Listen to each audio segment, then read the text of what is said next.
दिल्ली के जनकपुरी एक्सीडेंट मामले की तरफ रुख करते हैं। मौत की वजह को लेकर अब जो शुरुआती संकेत सामने आ रहे हैं वो रोंगटे खड़े कर देने वाले हैं।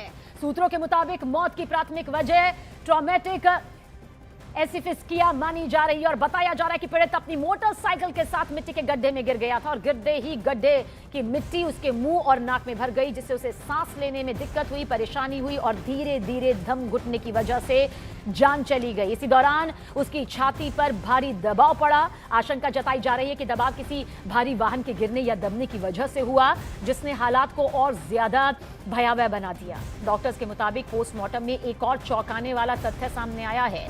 पीड़ित की दाहिनी जांघ पर जलने के निशान मिले, जो संभवतः मौत के बाद लंबे समय तक गाड़ी के गर्म साइलेंसर के संपर्क में रहने से मिले। फिलहाल मौत के समय और असली वजह तो पोस्टमार्टम रिपोर्ट के सामने आने के बाद ही आएगी।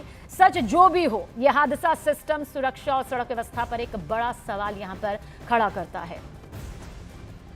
और हमारे सहयोगी दीपक बिष्ट ज्यादा जानकारी के साथ। दीपक, वाकई दिल दहला देने वाली ये जानकारी है।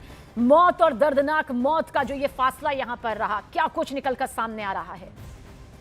देखिए, बिल्कुल यहाँ पर जिस तरह से पूरा जो घटनाक्रम हुआ था, क्योंकि जैसे ही बाइक गड्ढे में घुसी है तो तुरंत ही नीचे गिरकर बाइक उसके ऊपर छाती में टकराई है, क्योंकि भारी वजन छाती पर टकराया है। उसके अलावा जो स्थिति थी, क्योंकि वहां पर गड्ढा खुदा हुआ था तो उसकी मिट्टी और जो उसके चेहरे पर रोककर उसकी सांस को रोक दिया गया।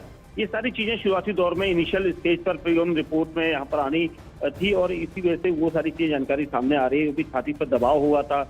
उसके अलावा पुलिस का कहना है कि अभी पूरी पीएम रिपोर्ट जब आएगी तो उसके अलावा उस पर कुछ सेक्शन और ऐड हो सकते हैं अगर कुछ ऐसी कंडीशंस होती हैं। लेकिन जिस तरह से पीएम रिपोर्ट की शुरुआती इनिशियल स्टेज में ये जांच आई है तो कहीं ना कहीं काफी अगर कोई वहां पर होता तो शायद उसे बचाया जा सकता था शुरुआती दौर में, क्योंकि ये सारी चीजें एक साथ हुई हैं और इसलिए एक्सीडेंटल डेथ ये हुई है। शुक्रिया दीपक, जानकारी के लिए आपका।